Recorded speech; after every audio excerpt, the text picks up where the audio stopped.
It's time for Agriculture, presented by Turkana Farms in Germantown, New York, a small-scale producer of heritage breed livestock and a wide array of vegetables and berries on just over 39 acres. They also produce a full array of garden vegetables, many of them heirloom varieties raised naturally, as well as an assortment of berries, including raspberries, blackberries, gooseberries, black, red, and white currants, mulberries, and elderberries. And now, here's Mark Scherzer.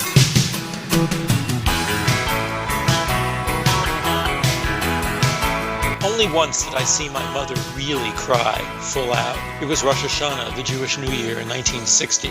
I was 9 years old. As was our custom, we got dressed up far more than on any other day of the year and traveled from our New Jersey home to Pelham Parkway in the Bronx, then a kind of upper-middle-class Jewish ghetto, to celebrate. That meant going to services in the morning, and after the shofar, the ceremonial ram's horn, was blown and services had concluded, back to my maternal grandparents' apartment for a big festive meal. Services were held at the shul my grandfather frequented down the block from their apartment. Last month, as I drove Eric back into the city, we took a little detour so I could show him some sights of my childhood, and I pointed to an alley on Wallace Avenue and said, "This was the synagogue where my grandfather went." "This," he said, looking at the alley. His incredulity was understandable. This shul, which literally means school, was not a grand building constructed for worship.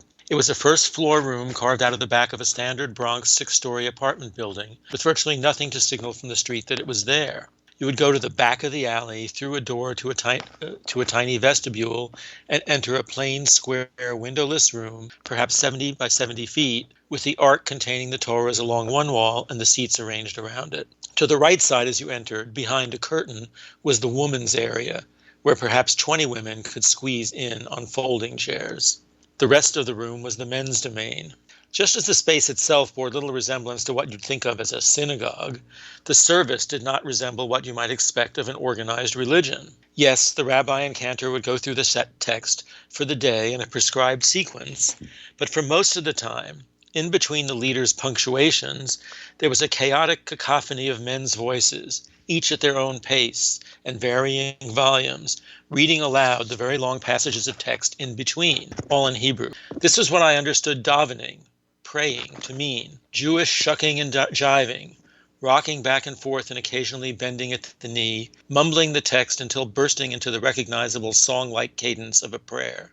The men were packed shoulder to shoulder in suits, and on a typical Rosh Hashanah day with its delightfully warm weather, it would be hellishly hot in there. As a child among the men, I reveled in the overwhelming intensity of the experience. Rosh Hashanah 1960 was warm and sunny, and when we arrived, there was uncharacteristically a very large crowd outside on the sidewalk. Something was amiss. My mother, upon inquiring, was told that someone had had a heart attack during services. Call it intuition, but she got an ashen look on her face and sent my father back down the alley to check out who it was. Perhaps 5 minutes later, he reported back that it was her uncle, Max Warman, my grandfather's brother, and that an ambulance had been called. And while we waited for the ambulance, she sat down on a milk crate on the sidewalk, dressed to the nines, and sobbed uncontrollably. Max was a gregarious bear of a man, loved by all, a cheerleader of conviviality whose most characteristic act, arriving at the lake at our family bungalow colony in the Catskills, was to wade in and splash himself with the cold water, loudly proclaiming, "L'chaim, l'chaim," literally, to life, but really he was saying, "What a pleasure." He said this to everyone around him to urge them into the water. While it was not surprising that my mother would be upset illness of such a beloved uncle, I was astonished to see an adult, particularly a pillar of strength like her, cry like a baby. I was of course reminded of Max Rosh Hashanah death, which so shook my mother, by the news, as Rosh Hashanah began this year, of the death of Ruth Bader Ginsburg, which shook so many of us.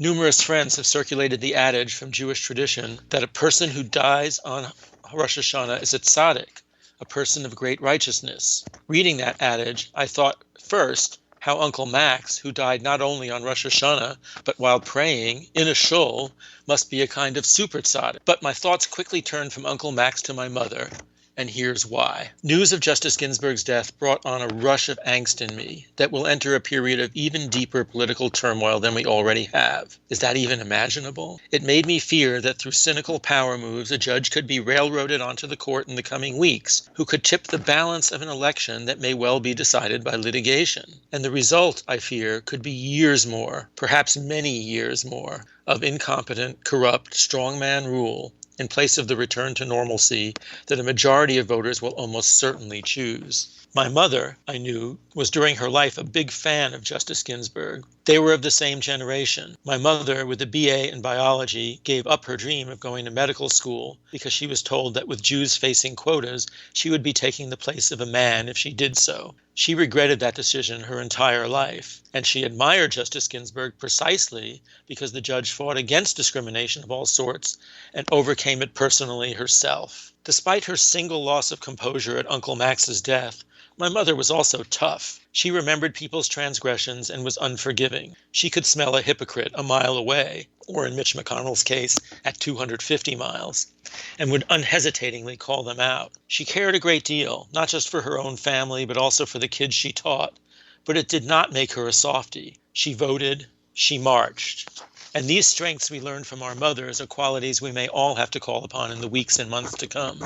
Gear up to fight like hell against those who would reject a court nominee of a Democratic president on the grounds that it was only 9 months before an election, yet would take up the nominee of a Republican less than 2 months before. Why, you may ask, is this relevant to a farm bulletin? Why am I not telling you about the mood of the sheep or the threat of frost or what arrangements have come about for next season? And there's actually good news on that front. Stay tuned. Well, why? Because in my view, the concerns of the farm are meaningless if the world the farm operates in falls apart. Some issues transcend and demand our attention. Happy New Year, Lashana Tova, Venceremos.